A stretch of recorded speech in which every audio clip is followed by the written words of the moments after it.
I am a one child, so there are no siblings for me. सारे expectations मुझ पे रहते हैं कि यही जॉब करना है, यही डॉक्टर बन जाएगी, यही इंजीनियर करेगी, वैसे like that I am not able to cope up with that. Like बहुत सारे एक्सपेक्टेशन रहते हैं। अब पोस्ट ग्रेजुएशन भी हो चुका है, तो it's like I am looking for jobs. They are expecting me to find in abroad as well as here. If I get that job in Bangalore, I got it actually, but they are not ready to send me. It's like they're binding me from all the four sides. They're not giving me opportunity to be independent. At the same time, they're expecting me to be independent. उसमें क्या होता है कि frustration, irritation आ जाते हैं उनके ऊपर भी और खुद के ऊपर भी। ज्यादातर इंडियन पेरेंट्स में ये प्रॉब्लम देखने को मिलेगी, बिकॉज यहाँ पर क्या होता है, जो पेरेंट्स होते हैं वो बहुत ही ज्यादा पोजेसिव होते हैं अपने बच्चों को लेकर के। ये एक मायने में अच्छा भी है और एक मायने में बुरा भी है। अच्छा क्यों है कि अगर कभी एक्चुअल में आपकी लाइफ में कोई भी प्रॉब्लम आई तो सबसे पहले जो आपके लिए एक सपोर्ट सिस्टम होगा या कोई अनकंडीशनली आपके लिए खड़े होंगे तो वो आपके पेरेंट्स हैं। ये इंडियन पेरेंट्स की खास बात है। वो ये नहीं कहेंगे कि नहीं तुम अब अपने आप हैंडल करो, अब तुम बड़े हो गए हो ना। Even if you are 40 years old और आपको कोई प्रॉब्लम हो गई तो आपके पेरेंट्स आपके लिए खड़े हैं उस वक्त भी। ये इंडियन पेरेंट्स की खास बात है। That is one. ये प्लस पॉइंट है। माइनस पॉइंट क्या है कि वो ओवर पोजेसिव हो जाते हैं। They act as an authority. They start dictating कि तुम्हें ये करना है, वो करना है, ये नहीं करना है, वो नहीं करना है। तो उनके लिए अच्छे बच्चों का मतलब क्या, जो हमारी हर बात माने, और गंदे बच्चों का मतलब क्या, या वो बच्चा जो बिगड़ गया है उसका मतलब क्या, ये हमारी बात नहीं मानता है।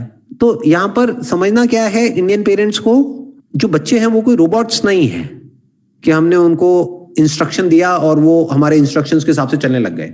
और अगर वो रोबोट बन भी गए तो ऐसे बच्चों का करोगे क्या, क्योंकि आप तो हमेशा के लिए नहीं रहने वाले हो। यानी कि जो पेरेंट्स हैं वो हमेशा के लिए तो रहेंगे नहीं। फिर जब पेरेंट्स नहीं होंगे तो वो बच्चा क्या करेगा, अपने डिसीजंस तो कभी ले ही नहीं पाएगा। वो तो हमेशा अपने पेरेंट्स को ढूंढता रहेगा अपने आसपास में। जैसे फॉर एग्जांपल लाइफ में आगे जाकर के बच्चे की शादी होगी या और जो प्रॉब्लम्स आएंगी, जो भी कुछ होगा, तब भी क्या वो अपने पेरेंट्स को फोन करेंगे हर बात के लिए? फिर क्या करेंगे? फंस गए ना। वो तो बड़े हुए ही नहीं, उनको तो कभी बड़े होने दिया ही नहीं। बड़े कैसे होते हैं? स्ट्रगल करके, चैलेंजेस को फेस करके, अननोन टेरिटरी में जा करके, कुछ ऐसा करके जो हमने पहले नहीं किया है, कुछ ऐसा करके जिसमें थोड़ा रिस्क हो, कैलकुलेटेड रिस्क हो, तभी तो ग्रोथ होती है। एक सेफ एनवायरनमेंट में ग्रोथ थोड़ी ना होती है, वो तो कैद होती है।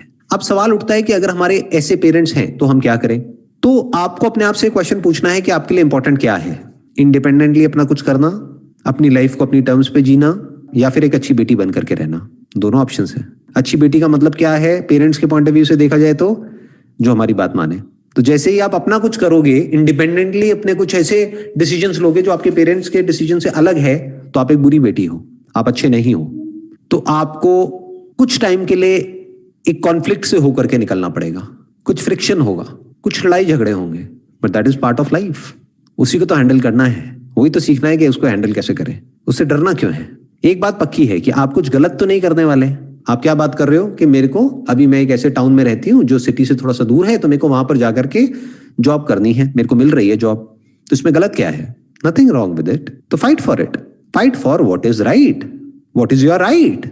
You are now an adult, you are no more a child. Ideally क्या होना चाहिए कि जब बच्चा 18 साल से ऊपर हो जाता है तो पेरेंट्स को बिल्कुल भी इंटरफेयर नहीं करना चाहिए बच्चे के डिसीजंस में। बस पेरेंट्स को बता देना चाहिए कि हमारे पास पे इतने रिसोर्सेज हैं तुम्हारे लिए। क्योंकि ऐसा भी ना हो ना कि वो बच्चा कोई ऐसे डिसीजंस ले ले कि वो पेरेंट्स खुद प्रॉब्लम में आ जाए। बट आप तो ऐसा कुछ करने की बात कर ही नहीं रहे हो। You are not talking about business, you are talking about a simple job, जहां पर आप जाओगे, आपको सैलरी मिलेगी, उसी सैलरी से आप अपना खर्चा उठाओगे, यानी घर रेंट पे लोगे, जो भी कुछ करोगे अपने बेस पर करोगे, और फिर आगे बढ़ोगे अपनी लाइफ में। अरे ये तो करना ही चाहिए, अभी नहीं करोगे तो कब करोगे? वो प्रॉब्लम हो रहा है तो लड़ो अपनी प्रॉब्लम के लिए। आज नहीं लड़ोगे तो कब लड़ोगे? पेरेंट्स हैं आपके, आप ही तो लड़ोगे अपने पेरेंट्स से। अब लड़ो मतलब ये नहीं कि चीखो चिल्लाओ वटेवर, मतलब फेस करो ना उनको, बात करो उनके साथ बैठ करके, उनको अपना पॉइंट समझाओ, एक्सप्रेस करो, tell it to them that this is what I want. कई बार लाइफ में क्या होता है कि वो लोग जो हमको सबसे ज्यादा प्यार करते हैं वो हमें आगे बढ़ने से रोकते हैं। क्यों? अपने डर की वजह से, कि कहीं इसके साथ ये ना हो जाए, वो ना हो जाए, वो ना हो जाए, वो ना हो जाए। आप उनको समझाओ कि अगर देखो कुछ गलत होना होगा तो वो यहां पर रह करके भी हो जाएगा। ऐसा तो नहीं है ना कि अभी जहां हम रह रहे हैं वो जगह बिल्कुल सेफ है, या फिर आप 24 घंटे मेरे साथ रहते हो और मेरे को प्रोटेक्ट कर लोगे। आप मेरे बॉडीगार्ड तो नहीं हो। तो अगर मैं वहां जाती हूं और अपने बेस पर कुछ करती हूं, at least I will have an experience in my life जिसके बेस पर मैं फ्यूचर में कभी भी इंडिपेंडेंटली कुछ भी कर सकती हूँ। अगर अभी आपको एक्सपीरियंस होगा ही नहीं और सोचो कुछ टाइम में, जैसा टिपिकली इंडिया में होता है कि आपकी शादी हो जाएगी और फ्यूचर में कभी आपको जरूरत पड़ी इंडिपेंडेंटली कभी कुछ करने की, तो कैसे करोगे? अभी जो एज थी उसमें तो कभी कुछ किया ही नहीं। तो तब अगर किसी वजह से करना पड़ गया अकेले, तो आप तो बिल्कुल ही डर जाओगे, आप कहोगे ये क्या हो गया।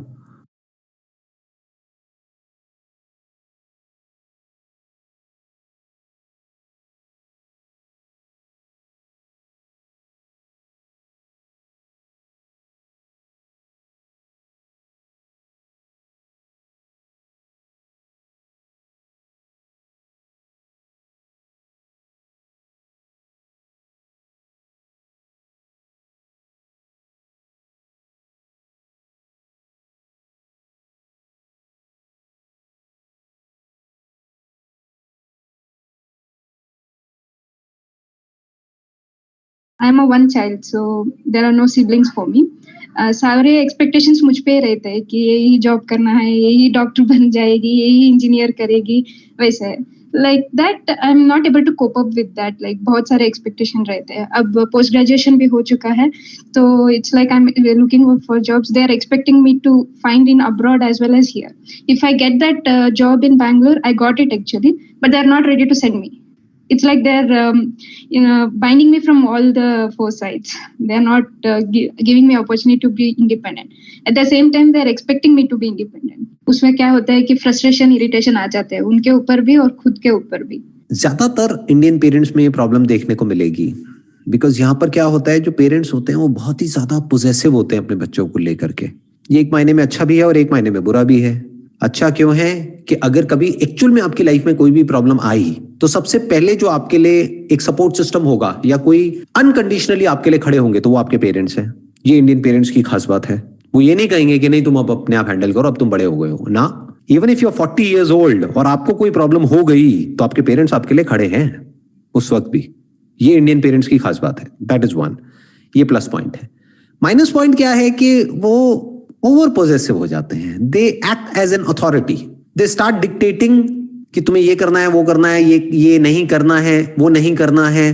तो उनके लिए अच्छे बच्चों का मतलब क्या, जो हमारी हर बात माने, और गंदे बच्चों का मतलब क्या, या वो बच्चा जो बिगड़ गया है उसका मतलब क्या, ये हमारी बात नहीं मानता है। तो यहां पर समझना क्या है इंडियन पेरेंट्स को, जो बच्चे हैं वो कोई रोबोट्स नहीं है कि हमने उनको इंस्ट्रक्शन दिया और वो हमारे इंस्ट्रक्शंस के हिसाब से चलने लग गए। और अगर वो रोबोट बन भी गए, तो ऐसे बच्चों का करोगे क्या? क्योंकि आप तो हमेशा के लिए नहीं रहने वाले हो, यानी कि जो पेरेंट्स हैं वो हमेशा के लिए तो रहेंगे नहीं। फिर जब पेरेंट्स नहीं होंगे तो वो बच्चा क्या करेगा? अपने डिसीजंस तो कभी ले ही नहीं पाएगा। वो तो हमेशा अपने पेरेंट्स को ढूंढता रहेगा अपने आसपास में। जैसे फॉर एग्जाम्पल लाइफ में आगे जाकर के बच्चे की शादी होगी या और जो प्रॉब्लम्स आएंगी, जो भी कुछ होगा, तब भी क्या वो अपने पेरेंट्स को फोन करेंगे हर बात के लिए? फिर क्या करेंगे? फंस गए ना। वो तो बड़े हुए ही नहीं, उनको तो कभी बड़े होने दिया ही नहीं। बड़े कैसे होते हैं? स्ट्रगल करके, चैलेंजेस को फेस करके, अननोन टेरिटरी में जा करके, कुछ ऐसा करके जो हमने पहले नहीं किया है, कुछ ऐसा करके जिसमें थोड़ा रिस्क हो, कैलकुलेटेड रिस्क हो, तभी तो ग्रोथ होती है। एक सेफ एनवायरनमेंट में ग्रोथ थोड़ी ना होती है, वो तो कैद होती है। अब सवाल उठता है कि अगर हमारे ऐसे पेरेंट्स हैं तो हम क्या करें? तो आपको अपने आप से क्वेश्चन पूछना है कि आपके लिए इंपॉर्टेंट क्या है। इंडिपेंडेंटली अपना कुछ करना, अपनी लाइफ को अपनी टर्म्स पे जीना, या फिर एक अच्छी बेटी बन करके रहना। दोनों ऑप्शंस है। अच्छी बेटी का मतलब क्या है पेरेंट्स के पॉइंट ऑफ व्यू से देखा जाए तो, जो हमारी बात माने। तो जैसे ही आप अपना कुछ करोगे, इंडिपेंडेंटली अपने कुछ ऐसे डिसीजंस लोगे जो आपके पेरेंट्स के डिसीजन से अलग है, तो आप एक बुरी बेटी हो, आप अच्छे नहीं हो। तो आपको कुछ टाइम के लिए एक कॉन्फ्लिक्ट से होकर के निकलना पड़ेगा, कुछ फ्रिक्शन होगा, कुछ लड़ाई झगड़े होंगे, but that is part of life. उसी को तो हैंडल करना है, वही तो सीखना है कि उसको हैंडल कैसे करें। उससे डरना क्यों है? एक बात पक्की है कि आप कुछ गलत तो नहीं करने वाले। आप क्या बात कर रहे हो कि मेरे को, अभी मैं एक ऐसे टाउन में रहती हूँ जो सिटी से थोड़ा सा दूर है, तो मेरे को वहां पर जाकर के जॉब करनी है, मेरे को मिल रही है जॉब, तो इसमें गलत क्या है? Nothing wrong with it. तो fight for it, fight for what is right, what is your right. You are now an adult, you are no more a child. Ideally क्या होना चाहिए कि जब बच्चा 18 साल से ऊपर हो जाता है, तो पेरेंट्स को बिल्कुल भी इंटरफेयर नहीं करना चाहिए बच्चे के डिसीजंस में। बस पेरेंट्स को बता देना चाहिए कि हमारे पास पे इतने रिसोर्सेज हैं तुम्हारे लिए। क्योंकि ऐसा भी ना हो ना कि वो बच्चा कोई ऐसे डिसीजंस ले ले कि वो पेरेंट्स खुद प्रॉब्लम में आ जाए। बट आप तो ऐसा कुछ करने की बात कर ही नहीं रहे हो। You are not talking about business, you are talking about a simple job जहां पर आप जाओगे, आपको सैलरी मिलेगी, उसी सैलरी से आप अपना खर्चा उठाओगे, यानी घर रेंट पे लोगे, जो भी कुछ करोगे अपने बेस पर करोगे और फिर आगे बढ़ोगे अपनी लाइफ में। अरे ये तो करना ही चाहिए, अभी नहीं करोगे तो कब करोगे? वो प्रॉब्लम हो रहा है तो लड़ो अपनी प्रॉब्लम के लिए, आज नहीं लड़ोगे तो कब लड़ोगे? पेरेंट्स हैं आपके, आप ही तो लड़ोगे अपने पेरेंट्स से। अब लड़ो मतलब ये नहीं कि चीखो चिल्लाओ व्हाटएवर, मतलब फेस करो ना उनको, बात करो उनके साथ बैठ करके, उनको अपना पॉइंट समझाओ, एक्सप्रेस करो, tell it to them that this is what I want. कई बार लाइफ में क्या होता है कि वो लोग जो हमको सबसे ज्यादा प्यार करते हैं वो हमें आगे बढ़ने से रोकते हैं। क्यों? अपने डर की वजह से, कि कहीं इसके साथ ये ना हो जाए, वो ना हो जाए, वो ना हो जाए, वो ना हो जाए। आप उनको समझाओ कि अगर देखो कुछ गलत होना होगा तो वो यहां पर रह करके भी हो जाएगा। ऐसा तो नहीं है ना कि अभी जहां हम रह रहे हैं वो जगह बिल्कुल सेफ है, या फिर आप 24 घंटे मेरे साथ रहते हो और मेरे को प्रोटेक्ट कर लोगे। आप मेरे बॉडीगार्ड तो नहीं हो। तो अगर मैं वहां जाती हूं और अपने बेस पर कुछ करती हूं, at least I will have an experience in my life जिसके बेस पर मैं फ्यूचर में कभी भी इंडिपेंडेंटली कुछ भी कर सकती हूँ। अगर अभी आपको एक्सपीरियंस होगा ही नहीं, और सोचो कुछ टाइम में, जैसा टिपिकली इंडिया में होता है कि आपकी शादी हो जाएगी और फ्यूचर में कभी आपको जरूरत पड़ी इंडिपेंडेंटली कभी कुछ करने की, तो कैसे करोगे? अभी जो एज थी उसमें तो कभी कुछ किया ही नहीं। तो तब अगर किसी वजह से करना पड़ गया अकेले, तो आप तो बिल्कुल ही डर जाओगे, आप कहोगे ये क्या हो गया। उस वक्त आपके पेरेंट्स क्या करेंगे? उनको बोलो कि लाइफ में कभी तो जरूरत पड़ सकती है ना। ज्यादातर क्या होता है इंडिया में कि लड़कों को तो बोल देते हैं कि हाँ तुम जाओ जहां जाना है, लड़कियों को रोक देते हैं और लड़कियां रुक भी जाती हैं। अरे तो लड़ो अपनी राइट के लिए, you have the right, legally you are eligible to do what you feel like doing, as far as that is in the legal boundary, as far as you are not doing something illegal। आप एक सही काम करने वाले हो जो आपके future के लिए अच्छा है और जो अल्टीमेटली उनके लिए भी अच्छा है, क्योंकि वो भी तभी फ्री हो पाएंगे, वो कब खुश रह पाएंगे जब आप खुश रहोगे। और खुश रहता कौन है इस दुनिया में? वो जो इंडिपेंडेंट है, जो किसी पर डिपेंड हो गया है, वो खुश कैसे रहेगा? वो तो कठपुतली बन गया ना, वो तो किसी के पीछे पीछे पीछे पीछे घूमता रहेगा, वो तो किसी पर डिपेंड हो गया। So stand up for what is right, what is your right. वैसे भी अगर ऐसे टोकते रहते हैं तो क्या होता है कि we will mask our self, उनसे छुपाते हैं अच्छे काम के लिए, लेकिन हमको जो करना है वो करते हैं लेकिन छुपाते हैं उनसे। वैसे बन जाता है सिचुएशंस, और फिर वो आके कहते हैं कि अच्छा क्या कर रही हो, हम फिर से उसे छुपाना पड़ता है। प्रॉब्लम क्या होती है कि हम कभी भी कॉन्फ्लिक्ट को फेस नहीं करते हैं, हम डरते हैं कॉन्फ्लिक्ट से। तो अगर आपने कभी कॉन्फ्लिक्ट को फेस ही नहीं किया है और फिर आगे जाकर के लाइफ में कई तरह के कॉन्फ्लिक्ट्स आएंगे, तो आप फेस ही नहीं कर पाओगे। अगर उसकी तैयारी करनी है तो अभी करनी है, this is the right time.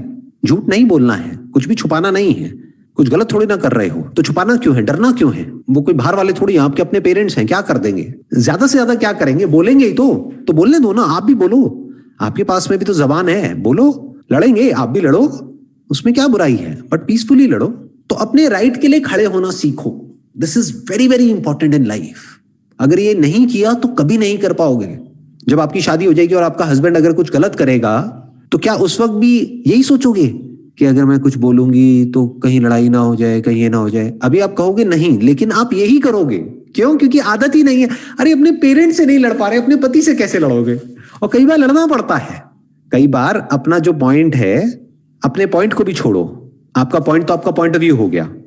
For what is right and what is wrong universally, उसके लिए स्टैंड लेना पड़ता है। अब वो यूनिवर्सल राइट और रॉन्ग क्या है? जो सामने वाला पर्सन चाहता है कि अगर मैं भी इसी सिचुएशन में हूं तो सामने वाला मेरे साथ में ऐसे बिहेव करे, और वो वैसे बिहेव नहीं कर रहा है, तो वो गलत है। जैसे हर जानवर चाहता है और हर इंसान भी यही चाहता है कि कोई मुझे फिजिकली हार्म ना करे। आप चाहोगे कि कोई आपको फिजिकली हार्म करे, तो अगर आप किसी को फिजिकली हार्म कर रहे हो तो ये गलत है, यूनिवर्सली गलत है। तो जब कुछ यूनिवर्सली गलत होता है किसी के साथ में भी, अगर आपके साथ भगवान ना करे कभी फ्यूचर में कुछ ऐसा होता है जो कि गलत है, तब आपको लड़ना पड़ेगा ना। बट लड़ने की तो प्रैक्टिस ही नहीं है, एग्री कर जाने की प्रैक्टिस है कि जो भी वो कहते हैं हाँ हाँ हाँ, ना तो बोलना हमको आता ही नहीं है। बोलना सीखो, नहीं मतलब नहीं, जो आप कह रहे हो वो मैं नहीं करूंगी और मैं ये ही करूंगी, बट कुछ गलत नहीं करूंगी और बता करके करूंगी, कुछ भी छुपाऊंगी नहीं आपसे। आज तक मैंने छुपाया वो मेरी गलती थी, अब से मैं नहीं छुपाऊंगी, ना आपसे ना किसी से भी। सच बोलने में कैसा डर, सही काम करने में कैसा डर? अरे दुनिया में लोग गलत काम करने वाले नहीं डर रहे, सही काम करने वालों को क्यों डरना चाहिए? मुझे तो समझ नहीं आता।